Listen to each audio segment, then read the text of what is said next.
یا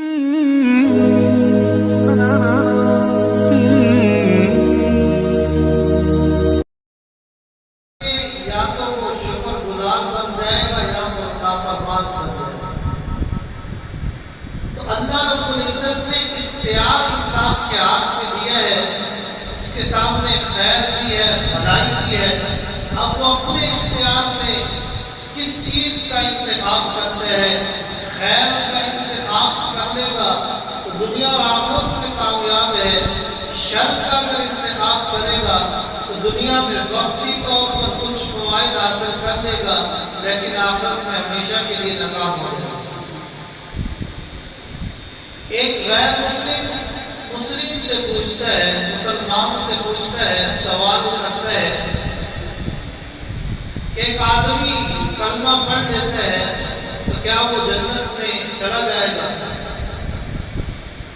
تو آدمی کہتا ہے ہاں، اس آدمی نے کلمہ پڑھ لیا ہے تو جنت میں جائے گا۔ اگر وہ گناہگار ہوا، یعنی اس نے احکامات کو چھوڑ دیا، اطاعت میں زندگی بسر نہیں کی، تو اپنے گناہوں کی سزا پا کر جنت میں ضرور چلا جائے گا، جہنم سے ایک نہ ایک ضرور نکل جائے گا۔ اس غیر مسلم نے پھر اس مسلمان سے پوچھا کہ یہ کیا بات ہے کہ ایک آدمی کلمہ پڑھتا ہے، مسلمان ہو جاتا ہے، کلمہ پڑھتے ہوئے گناہگار ہے لیکن کلمہ وہ مسلمان ہے، پھر بھی جنت میں جائے گا۔ ایک آدمی نے کلمہ نہیں پڑھا لیکن اچھے کام کرتا ہے، مثلاً اچھے کام کیا کرتا ہے؟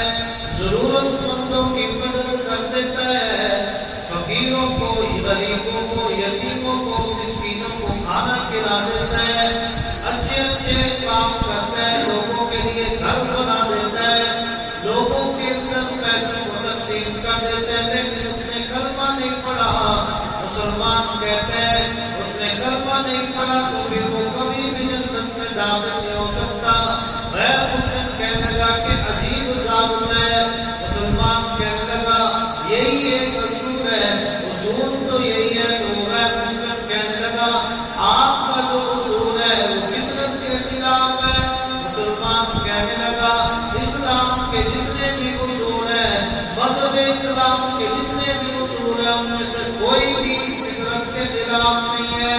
پھر اس نے سمجھانے کے لیے مثال دی کہ آدمی ایک لگائے، ایک کا ہندسہ لگائے، اس کے آگے صفر لگائے، جتنی صفریں لگاتا چلا جائے گا اس ایک ہندسے کی ویلیو بڑھتی چلی جائے گی۔ ایک صفر لگ جائے تو وہ 10 بن جاتا ہے، 2 لگ جائے تو 100 بن جائے گا، 3 صفریں لگ جائے 1000 بن جائے گی۔ اس طرح صفروں کی اضافے کرتے چلے جاؤ، لاکھ، کروڑ، بلین تک کام پہنچ جاتا ہے۔ اگر آدمی ایک ہی نہ لگائے، جتنی مرضی صفریں لگا لے، اس کی ویلیو کوئی نہیں، اس کا مرتبہ کوئی نہیں، کیونکہ وہ خالی صفریں ہی ہیں، ان کی ویلیو ایک کے ساتھ تھی۔ اس مسلمان نے کہا کہ جس نے اللہ کو نہیں مانا، اللہ پر ایمان نہ لایا، چاہے جتنے بھی نیک اعمال کر لے، جتنی بھی لوگوں کی مدد کر لے، جتنے بھی اچھے اخلاق اپنا لے، لیکن جب اللہ کو ماننے سے انکار کر دیا، اللہ کی توحید پر ایمان نہ لایا، اللہ کو ایک نہ مانا، اللہ کو عزت کی ربوبیت وحدانیت کا اقرار نہ کیا تو کبھی بھی جنت میں نہیں جا سکتا۔